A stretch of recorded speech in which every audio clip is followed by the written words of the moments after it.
Exodus chapter 32.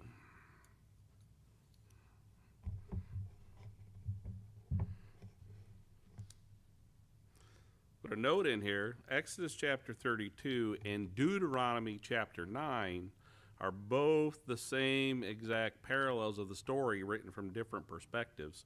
Chapter 32 almost seems to be a perspective of an outsider looking at the event of Exodus, but chapter 9 of Deuteronomy is almost like Moses is saying it in own view of the transpired events here when we start talking about the golden calf. So Exodus chapter 32, tonight we'll be talking about the golden calf. Hopefully you get a old story you've heard many times, maybe a little new revelation on it. Exodus chapter 32. We'll be picking up in verse 1. It says, when the people saw that Moses delayed to come down from the mountain, the people gathered themselves together to Aaron and said to him, up, make us gods who shall go before us. As for this Moses, the man who brought us up out of the land of Egypt, we do not know what has become of him. So Aaron said to them, take off the rings of gold that are on the ears of your wives, your sons and your daughters, and bring them to me. So all the people took off the rings of gold that were in their ears and brought them to Aaron. And he received the gold from the hand and fashioned it with a graving tool and made a golden calf. And they said, these are your gods, O Israel, who brought you out of the land of Egypt. When Aaron said this, he built an altar before it. And Aaron made a proclamation, said, tomorrow shall be a feast to the Lord. And they rose up early the next day and offered burnt offerings and brought a peace offering. And the people sat down to eat and drink, and they rose up to play. Let us go to the throne of grace. Our Heavenly Father, God, we come before you honoring your word this day as we consider its meaning in our own life. Lord, I just pray as we examine this Old Testament passage of the golden calf incident, God, that we too would see that we are not to make other gods in our lives, but you are our one and only true God of who we are to seek out. Lord, I just pray as we come into your word, it would be both a challenge and encouragement to us. God, may your hand be upon me, that your truth and truth alone be proclaimed. In Jesus' name we pray, amen. So the golden calf incident, well known, most of you have probably heard it in Sunday school or have studied it at some point, is one of the most famous passages in the Old Testament. Of course, we were talking about when Moses was up on Mount Sinai, the people began to doubt whether he was going to return. And so they had Aaron make them a golden calf, and they worshiped this golden calf and they're destroyed. But in the story, we start to miss some of the insightful applications to our own life. So we're just going to kind of break down the Exodus event of the golden calf. Exodus 32, one of the most dramatic and theologically significant chapters in the Bible. It describes this golden calf incident where the Israelites commit a massive act of idolatry just weeks after agreeing to the covenant with God on Mount Sinai, including the Ten Commandments that we read in Exodus 20. This chapter interrupts the instructions for building the tabernacle that we've been going over from chapters 35 to 31 and will be resumed in chapter 35 through 40, highlighting the contrast between the true worship and the rebellion of Israel. The chapter shows human failure, impatience, fear, idolatry, divine anger, balanced with mercy, intercession, judgment, and the seriousness of breaking the covenant. And it foreshadows the themes of atonement that appear later in Scripture. Really, when we read the golden calf incident, it highlights the problem in Israel. Israel has been given the commandments. They have agreed to the covenant. If you remember that they had gotten to Mount Sinai and they sang the covenant and they agreed to that covenant, the promise to God. He would be their God. They would be his people. They agreed to the Ten Commands, and they had promised that he would be the only God for them. And then Moses goes up on Mount Sinai. It shows how very fragile their faith is. They have been taken out of Egypt, but Egypt has not been taken out of them. They may see the one true God, but they have not left behind their gods. They truly do not have unadulterated faith in God because they need a God they can see. Here's the problem. They have to have a physical representation of their God for God to be real. This really is the heart of a problem in a person's religious walk even now today. Some people have to see God. And they have to see God. In other words, there has to be something tangible for them to connect God to, or they really don't have any belief in God. You know, one of the ways that people most do this is by connecting God to people. I have this problem as a pastor. Some people seem to think that I represent God. And you're all going to laugh, like, who would ever mistake that biker-looking guy as God? But I have to tell you, there are a lot of people out there that if you tell them you're a pastor, they immediately have some sort of divine connection, like I'm like plugged into God and somehow above or different than regular people. What's that? I'm a holy man. And it was even more so when up north, which is a very heavily Catholic culture, the priest, the icons, the church, like there was the religious things that were God, even their statues. They all had little Mary statues, and to them that was God. And if you were going to worship God, you had to be with God. Prayer beads, like the entire temperament of their religious experience was connected to physical manifestations of God, including the men of God that they somehow set up on a pedestal and were virtually worshipped.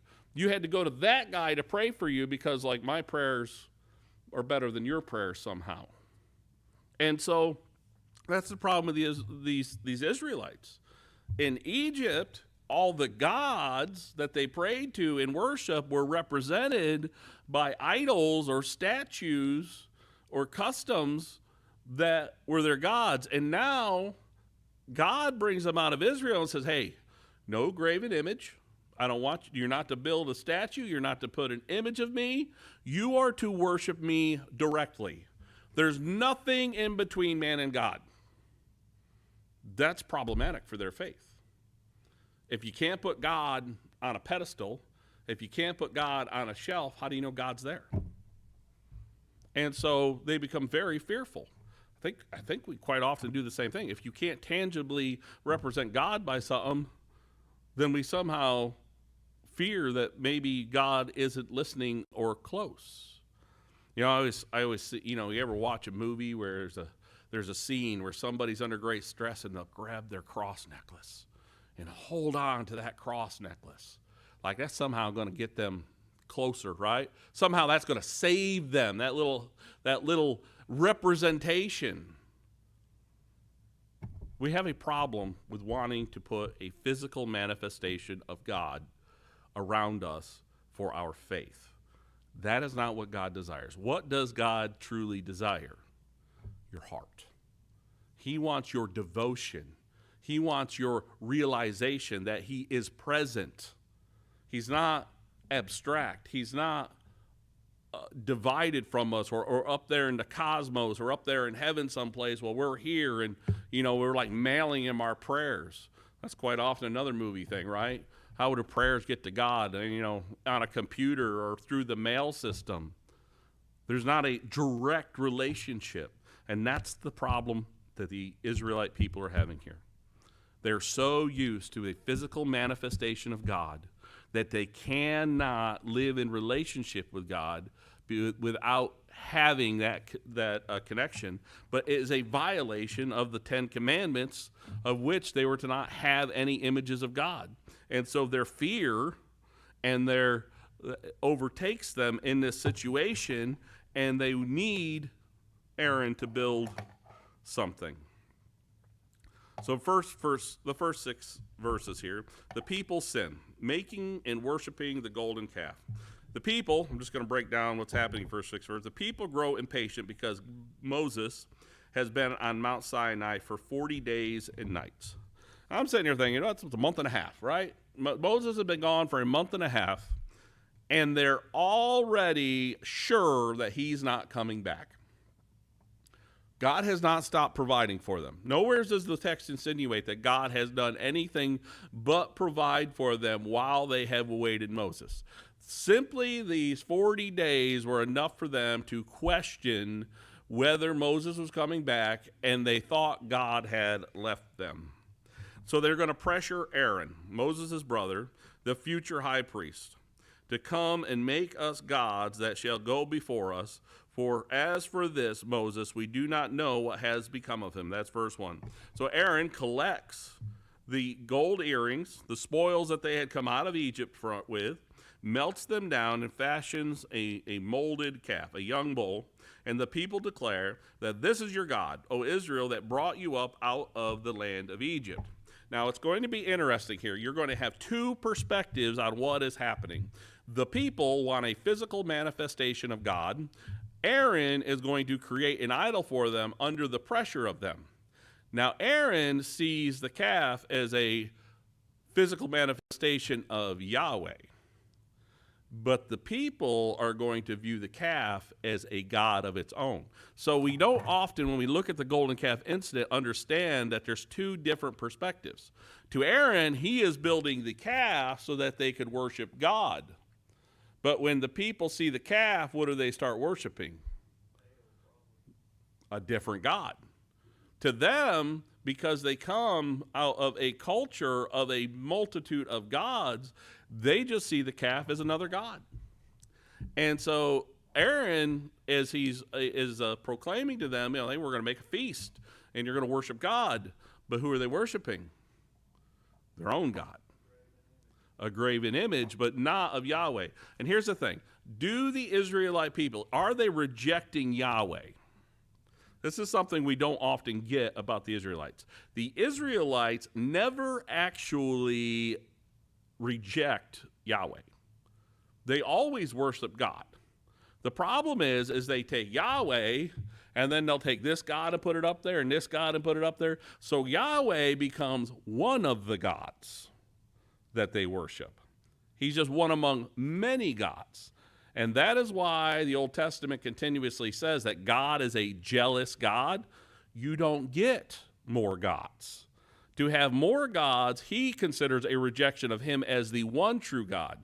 You either accept the one true God or you don't accept him as God. You can't put other gods up there with him. That's what the Israelites are doing. They're not rejecting Yahweh. They're just putting more gods up there because they needed a God that they could control. That's the difference. They needed a God that was in their hand because they feared being in the hand of a God. And that is the problem that we're going to see in the division here. Aaron makes a representation of God. The people find a God that they can control and put in their hand, and they will determine worship. You're going to see that. The people will determine the worship of this God, not God tell them how they are to worship. You see how that reverses who God is? And I think that we get a sense then of what it means to have an idol in your life. When you are the determiner of how to worship God, then you made you the controller of God. God is supposed to tell us how to submit, how to follow, and how to worship. We don't determine that. When we take the authority of what worship is, and we take the authority of the definition of what God is and who God is, we really became the God because we control God. And God will never allow that. He is the creator. He is the sovereign, not us. We're going to deal with that because that's one of the twists of the story. How come Aaron doesn't get burned to a crisp is a question. And I'm going to answer that question because that's when I come to this. I'm like, Aaron should be held more responsible than the rest of the people. He was the high priest, and he went and made a calf. How come he doesn't die horribly? I'll answer that because I had to. That one bothers me too. Anyways, Well, Aaron builds an altar, proclaiming now this. Aaron builds an altar and proclaims a feast to the Lord, Yahweh. So Aaron's intention is to worship the one true God in the image of a calf. And the next day, people offer sacrifices and engage in revelry. Except God, he declares a feast. The people declare how they're going to worship. Rather than following what God had commanded in how to bring worship to God, what are they going to do? They're going to have revelry, which could mean any number of illicit things. But at the very least, they're defining it. They're not going to worship God like God. I mean, we just went through 5 chapters of defining how you are to worship God specifically in the only acceptable way, with the consequence of death if you don't worship him in that way. And now they're going to define how to worship. Do you see how moronic this is? Now, this likely included immoral behavior according to verse 6, but it just describes them as play and revelry. They're having a good old party. The core issue is this violates the first 2 commandments. No other gods, no images. Exodus 20, verses 3 through 5. The calf likely drew from the Egyptians' bull imagery of strength and fertility like Apis, but they attribute their deliverance to it instead of God. Now, Aaron never defines why he created a golden calf. He just says, I put the gold in and that's what came out. That's going to be his excuse to Moses. Well, I put the gold in and the calf came out. But you would have to wonder, I mean, if you look at the sacrificial system, what is a young bull supposed to be sacrificed for? It's an atonement sacrifice. So you could say, well, maybe Aaron had the best intentions of creating a image of the acceptable sacrifice to God, except the people who had grown up in Egypt rather attributed it to a false god. But that would all be speculation. It doesn't actually say, but it is. I don't want to also interpret the text with a biased view of either Aaron or the people. We need to just take the text as a whole. All right. In verses 7 through 13, God tells Moses, "Go down. Your people, whom you brought out of Egypt, have corrupted themselves." I think that's funny. Moses, them people you brought out of Egypt are down there messing it up. Who brought the people out of Egypt? God brought the people out of Egypt, except now God's looking at Moses and saying, Moses, you brought them people out of Egypt. It's kind of an interesting turn on the text, but it's going to explain the interaction we see between Moses as the people's representative and God, who they're supposed to be following. That's really what God is doing here. He is placing Moses as a representation or the representative of Israel, and he is the holy, righteous God of judgment over these people who had come into covenant promise with him. Verse 7 and 8, notice God distancing himself, your people, and he calls their act a quick rebellion. God sees them worshiping the golden calf. God offers Moses to become the next Noah. Yeah, I mean, really, that's what we're looking back at. You know, we see before the flood, the people were not worth saving, so God just what? Wiped them out. Started again with Noah. God's looking at these people. He's like, man, these are my one people. I brought them out. They rebelled against me. Hey, why don't we just wipe these ones out and try again? Moses. That's funny. I mean, to be because, you know, that is God. God does not see the life, our lives, or the life of people like we see them. God views us as his beloved creation, but as long as we remain his beloved creation, but when the creation becomes corrupted, well, I'll get rid of that creation. Our lives were not meant to be the temporal existence of this short time we spend on earth. To God, that's nothing. And it really is nothing compared to God. God created us not for 120 years. He created us for an eternity. For an eternity. God looks at eternity. We look at life. Two completely different perspectives. When we sit there and think, well, God doesn't value life, well, God values life, but God values life in the terms of eternity, not in a sinful temporal existence. And God gave a solution for the temporal existence in a resurrection. He gave us an eternity.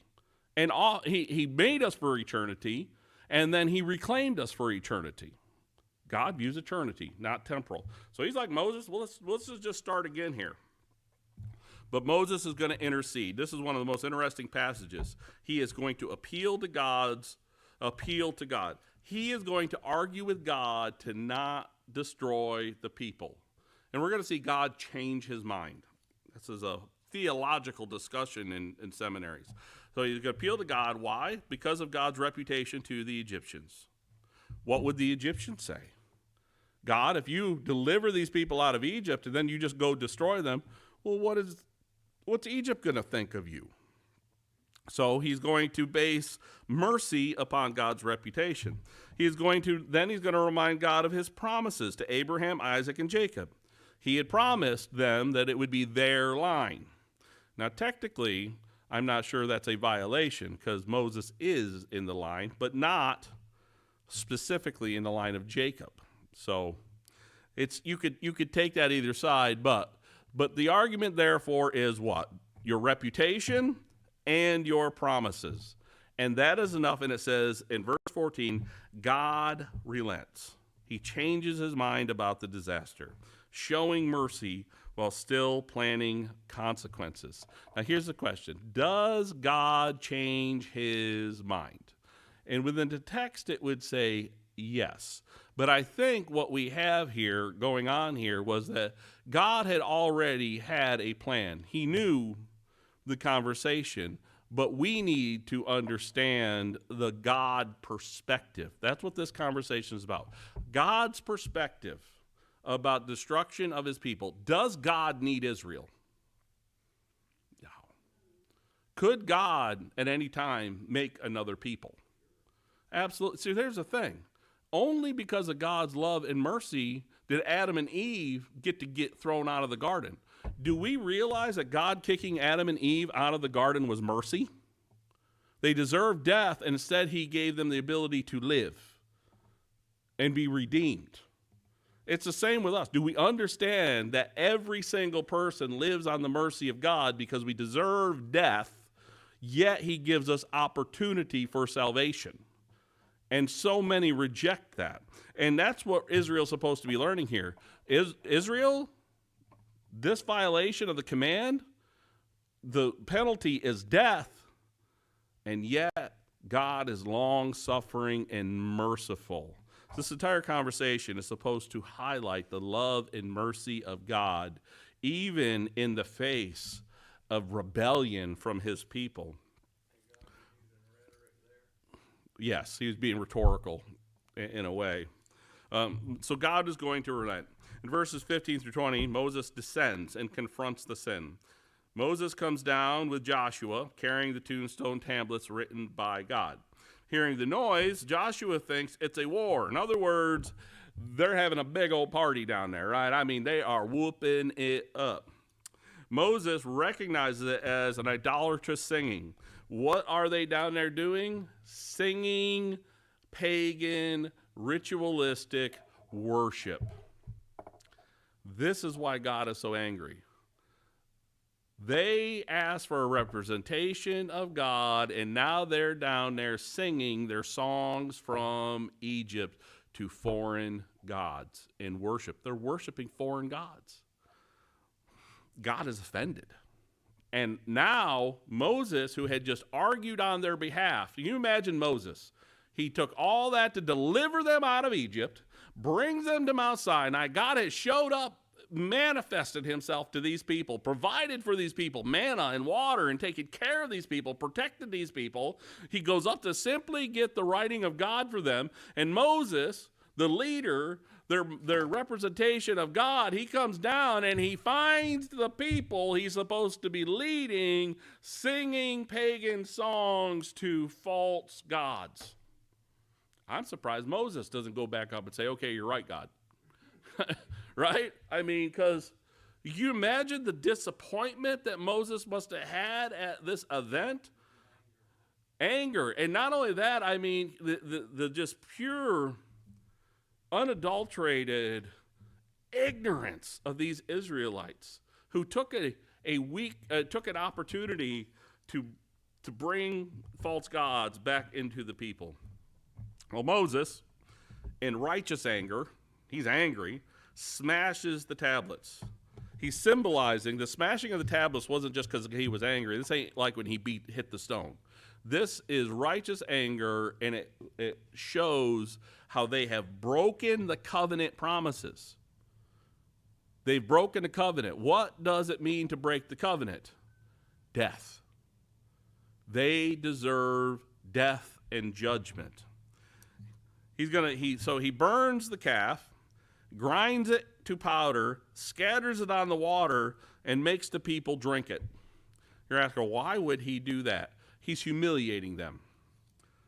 He's forcing them to eat their own God. That's what he's doing. He made them eat their own God. What does it show? It shows, did the God have power or authority? No. He destroyed it, he ground it up, and then he makes them eat their own God. There's a very real physical understanding and realization that he forces on the people there. And then he confronts Aaron in verses 21 through 31. Moses asked Aaron, what did this people do to you that you have brought on so great a sin upon them? Pretty direct question. Moses leaves Aaron in charge. He comes back and finds a golden calf and says, Aaron, what were you thinking? What could have possibly happened that you would have brought this on the people? Aaron blames the people. He says they were set on evil. In other words, he says he was intimidated and forced into it. Now, there may be some truth in that statement. It was not just him trying to put off responsibility here. The people came to him and said, we need another God. He felt he had no other choice, is what he is saying.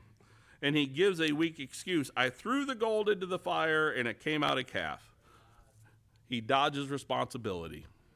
He lied. Why? Because he understands the gravity of breaking the covenant promises and what could happen to him. Now, this is where Deuteronomy chapter 9, verses 17 through 20 really help us understand. Why doesn't Moses kill Aaron? Wouldn't that have been just? Aaron was in charge. Aaron gathered the gold. Aaron smelted the calf. Aaron proclaimed the worship in the feast. How come Aaron doesn't get killed? Deuteronomy 9, chapter 17 through 20 says, So I took hold of the two tablets and threw them out in my hand, and I broke them. Now, this is Moses' perspective about what's going on. I took them in two hands, broke them before their eyes. Then I lay prostrate before the Lord as before, 40 days and 40 nights. So in Moses' retelling of what happens here, he smashes the tablet, and then for the sake of the people, he lays face down on the ground before God for 40 days and night, pleading with the Lord. He says, I neither ate bread nor drank water because of all the sin that you had committed and doing what was evil in the sight of the Lord to provoke his anger. You know who he was prostrating himself for? Aaron. Moses, on Aaron's behalf, prostrated himself on the ground and begged for him to be spared. Verse 19, he says, For I was afraid of the anger and hot displeasure of the Lord bore against you, so that he was ready to destroy you. But the Lord listened to me at that time also, and the Lord was so angry with Aaron that he was ready to destroy him, and I prayed for Aaron also at the same time. God prostrated himself for 40 days and 40 nights praying to save Aaron. The only reason that Aaron was saved is because Moses made intercession on his face for him, or he would have been killed too. Why would Moses do this? I think that Moses did this because of his relationship with Aaron. He was willing, out of his love for his brother, who had gone into Egypt with him and delivered the people out with him and walked beside him, to make such great sacrifice for him. It's interesting. If you read the rest of that chapter, we'll see that Moses then tries to make intercession for the people and for him. He says, it tells you that Moses offered his own life in the stead to save Aaron and the people, and God rejects it and is going to bring judgment anyways. So we get a real clue here. Aaron is saved simply by the intercessory prayer of Moses, but Moses could not make intercession of sacrifice for the people. He wasn't worthy. Why? Because if one can barely die for his own sins, how could he die for another? Isn't that what Hebrews says? Moses may be willing to die for the people, but he was not worthy because he was also just a sinful man. It really points forward to the fact that there was no single person that could make intercession on our behalf as a sacrifice. Because every living being, every human being is sinful in their own right and can only die for themselves. The need for Christ is seen in the intercessory prayers of Moses for God for the people. I'm going to try to finish this out. Verses 25 through 29, the people are out of control. They're reveling, they're partying. Moses stands at the camp gate and says, who is on the Lord's side? Come to me. So Moses comes up, sees the people, and he says, all right, who's on the Lord's side? Who's rejecting it? The tribe of Levi responds, and they are commanded to go through the camp and kill those guilty of idolatry, and that day 3,000 die. This is a pretty hard lesson for a party worshiping a calf. Moses tells the Levites they have ordained themselves for the Lord's service this day. That's an interesting verse there. They have been ordained because they responded to the call of Moses and slaughtered 3,000 of their own people. Why? What ordained them? What set them apart as chosen by God that day for the priestly order? And it was their willingness to follow the command of God even against their own people. They were fully submitted to the will of the Lord and therefore were qualified to be called as God's priesthood. Verses 30 through 25, Moses intercedes again. He says, Moses tells the people, you have committed a great sin. He returns to God to make atonement. Perhaps I can make atonement for sin. This is where he offers himself. Moses offers himself. He says, blot me out of your book, the extreme sacrifice, willing to carry the sins of the people like Jesus. But Moses is not Jesus. He cannot carry their sins. God refuses. He will blot out those who sinned against him, and God sends a plague on the people as further judgment. 35, and you will see that thousands die by that plague. What do we take home from this? Understand that God is bringing judgment on the people, not purely out of spite or anger. He is purifying his people. Those who were so ready to worship a false god and break the command were not his people. God cherishes a submitted people who would obey his commands and love him alone. And he was not going to take into the promised land those who would take in false gods. So this is God cleaning up the people. And we're going to realize he's going to end up cleaning them all up at some point here, but this is just the beginning of God's requirement. They need to understand there's only one true God, and he who are to worship him alone. All right. Jeremy, would you close us in prayer?